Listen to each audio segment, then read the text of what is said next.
ভ্যাকসিনটা আসলো।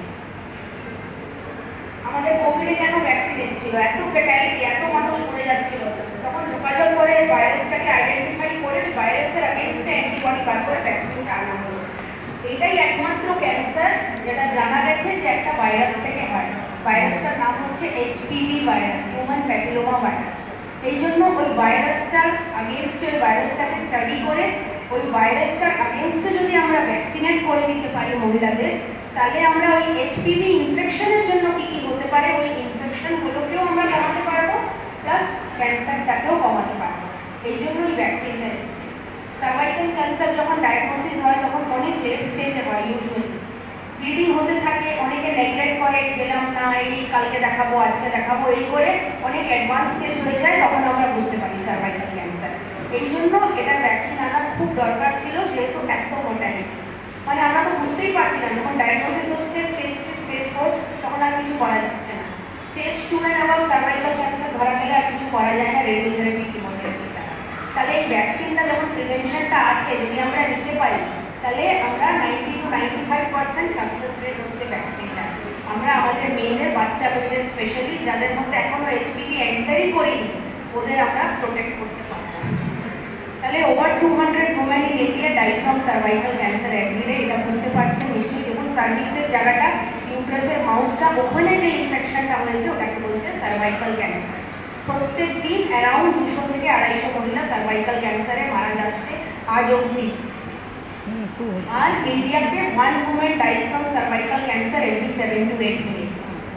আর এগিয়ে যাচ্ছি, হাই রিস্ক। এবার এই যে এইচপিভি ভাইরাস, হিউম্যান প্যাপিলোমা ভাইরাসের হাই রিস্ক হয়, লো রিস্ক হয়। কিছু কিছু হয় অল্প ইনফেকশন করে সার্ভিক্সে হলো, ওয়ার্ড হলো, আচিল বলে যেটাকে, ছোট ছোট ইনফেকশন হলো, নিজে নিজে ক্লিয়ার হয়ে গেল 1-2 বছরের মধ্যে। কিন্তু যদি হাই রিস্ক হয়, মানে এইচপিভি ভাইরাসটা সাংঘাতিক ডেঞ্জারাস হাই রিস্ক হলে, তাহলে that can cause cervical cancer, ওটা করতে পারে।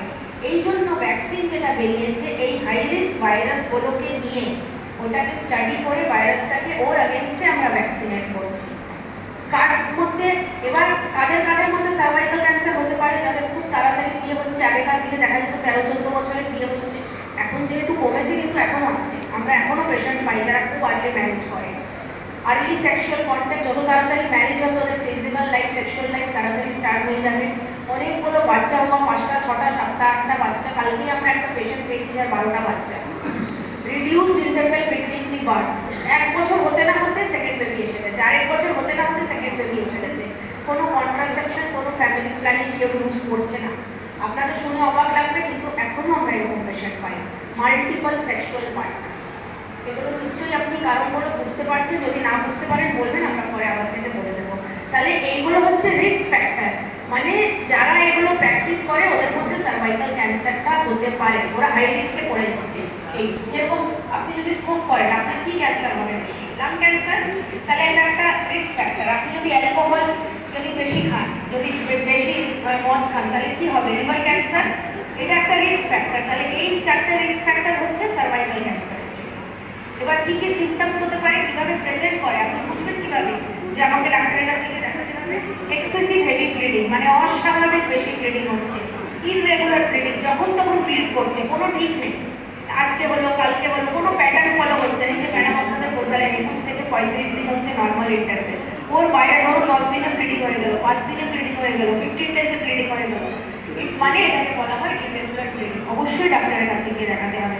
ফাউল স্মেলিং ডিসচার্জ, মানে দুর্গন্ধ আসছে। ক্যান্সার যে ইনফেকশনটা আছে ওটার থেকে দুর্গন্ধ হবেই হবে, কারণ ইনফেকশন হচ্ছে, তাহলে একটা দুর্গন্ধ হয়ে ডিসচার্জ বেরোচ্ছে, একটা সাদা স্রাব হচ্ছে, কিন্তু ভীষণ দুর্গন্ধ। আপনি বুঝতে পারবেন না, কিন্তু ডক্টর দেখে এক্সামিন করে বুঝতে পারবে যে এটা মানে ক্যান্সারের কিছু রিস্ক আছে, কি জাস্ট এটা এমনি ডিসচার্জ, এটা ইনফেকশন, অ্যান্টিবায়োটিক দিলে ঠিক হয়ে যাবে। আরেকটা খুব important factor, post coital bleeding. Physical রিলেশনশিপের পরে, ইন্টারকোর্সের পরে, সেক্সের পরে ব্লিডিং হওয়া যদি হয়, অবশ্যই ডক্টরকে গিয়ে দেখাবেন। আমাদের একটা পরীক্ষা হয়, প্যাপস্মিয়ার আমরা করি, যেটা করে বুঝতে পারি যে সার্ভাইকাল ক্যান্সার হওয়ার রিস্ক কতটা আছে। তাহলে এইচপিভি আমরা পড়লাম, হিউম্যান প্যাপিলোমা ভাইরাস, এটা হচ্ছে ভাইরাসটা, এটা ভাইরাসের স্ট্রাকচারটা দেখুন।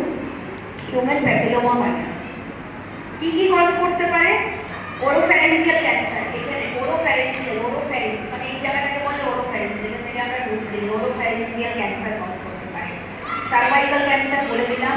এনাল ক্যান্সার, এনাস মানে তো জানেন আপনারা, পটির রাস্তাকে অ্যানাস বলা হয়, ওখানে ক্যান্সার।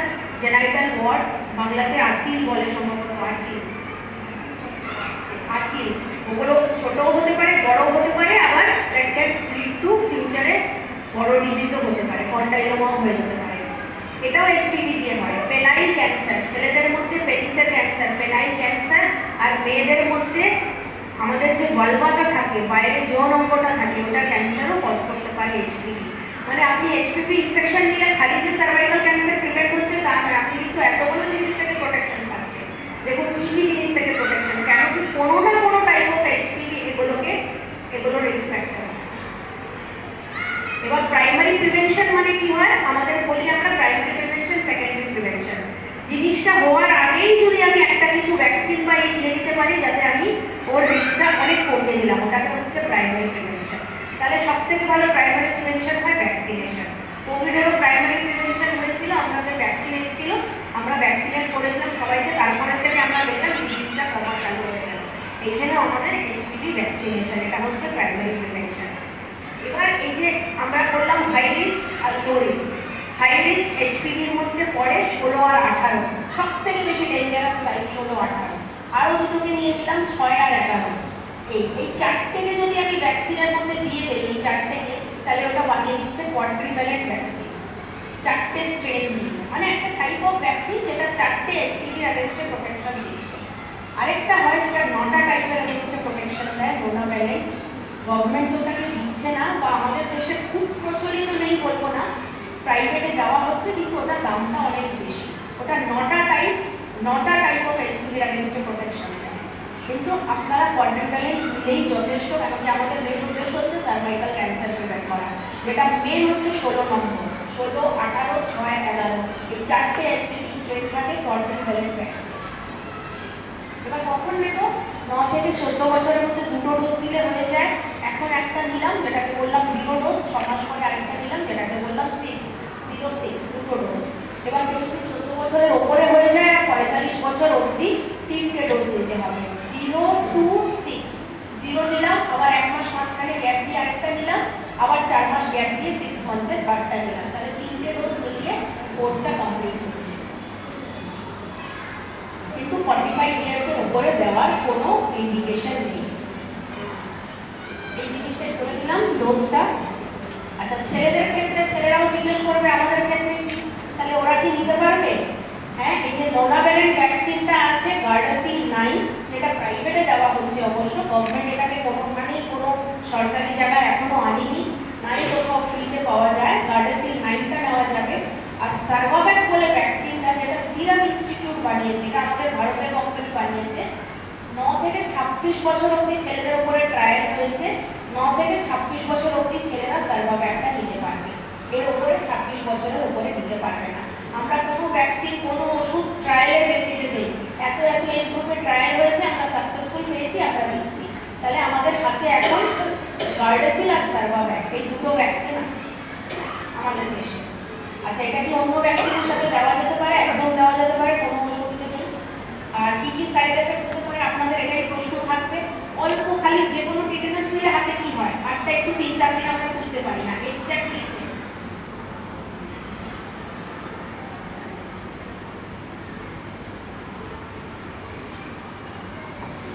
হাতটা হয়তো আমরা একটু তুলতে পারি না, ঠিক আছে? যে কোনো ভ্যাকসিনের সাথে এটা দেওয়া যাবে, কোনো অসুবিধা নেই, কোনো ইন্টারঅ্যাকশন নেই, কোনো ভ্যাকসিনের এফিকেসি কম হয়। আপনারা দুটো ভ্যাকসিন একসাথে নিতে পারবেন আরামসে। আর একটু সোয়েলিং হতে পারে, যে কোনো ইনজেকশন নিলে তো হাতে একটুখানি ফুলবে, একটু সোয়েলিং হবে, যে কোনো ইনজেকশন। আপনি টিটেনাস দিলেও হবে, এটাতেও সেম। হালকা একটু জ্বর আসতে পারে, খুবই অল্প হয়। আমি যাদের যাদের দিয়েছি আলোকে সেরকম কেউই বলেনি যে খুব জ্বর এসছে বা অসুস্থ হয়ে গেছে, আমরা রেগুলার দিচ্ছি সবাইকে। যদি একটু জ্বর আসে আপনি একটা প্যারাসিটামল নিলেই হবে, মেয়েদের একটা প্যারাসিটামল নিয়ে দিলেন। ওয়েদারটাও খুব হালকা জ্বর আসে, ইউজুয়ালি 100-এর কমই থাকে, 100 ক্রস করে না, যদি পরেও একটা প্যারাসিটামল 650 দিলেই হবে। একটু মাথা ঘোরাতে পারে, যে কারো অনেকেরই ভালো ভ্যাকসিন থেকে মাথা ঘুরিয়ে যাচ্ছে, তো টিটেনাস দেখতেও হয়, দেখেছি যাদের হয় সে টিটি নিলেও হয়। আর আমাদের WHO, যেটা ওয়ার্ল্ড হেলথ অর্গানাইজেশন বলছে, এখন আমাদের উদ্দেশ্য হচ্ছে যাতে girls are fully vaccinated with HPV. যত পারি এটা 90% যাবে, এরকম দিন আসবে যে 100% আমাদের টার্গেট থাকবে। যেরকম পোলিও আমাদের দেশ থেকে কেন চলে গেল, একমাত্র ভ্যাকসিনের জন্য গেছে। পোলিও, এত পোলিও, সব বাচ্চাদের পোলিও খাওয়ানো হয়েছে যে আজ পোলিও আমাদের দেশে নেই। কিসের জন্য? কারণ কি এত র্যাম্পেন্ট সবাইকে দেওয়া হয়েছে। একদিন এরকম আসবে যে এটাও সবাইকে দিয়ে দিয়ে সবাই একদম অ্যাওয়্যার হয়ে যাবে, জানবে যে না এটা আমাকে নিতেই হবে। এই সময় হতে পারে আমরা সার্ভাইকাল ক্যান্সার আমাদের দেশের থেকে সরাতে পারবো, শেষ করে দিতে পারবো, যদি সবাইকে আমরা ভ্যাকসিনেট করে দিতে পারি। এটাই বলার ছিল, vaccinate, protect and prevent cervical cancer. Vaccine অবশ্যই নেওয়া উচিত, কেন? একমাত্র এটাই প্রোটেকশন। আপনি আজকে নিয়ে নিলে, 9 থেকে 14 বছরে নিয়ে নিলে, তো পরে গিয়ে 40-45 বছরে যে ক্যান্সারটা হচ্ছে না, হবে না। এটা তো প্রুভ হয়ে গেছে। তাহলে সেটা না কেন যে ক্যান্সারের ভ্যাকসিন আছে? একমাত্র ক্যান্সারটা ভ্যাকসিন। আমাদের এই ক্যান্সার কেন কি আমরা স্টাডি করতে পেরেছি যে এটা এইচপিভি ভাইরাস দেয় না, ঠিক আছে?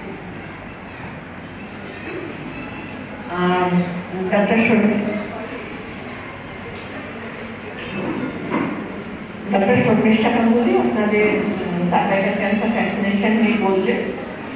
এরপরে যদি আপনাদের কারো কিছু প্রশ্ন থাকে তো আমরা এখানে আছি উত্তর দেওয়ার জন্য।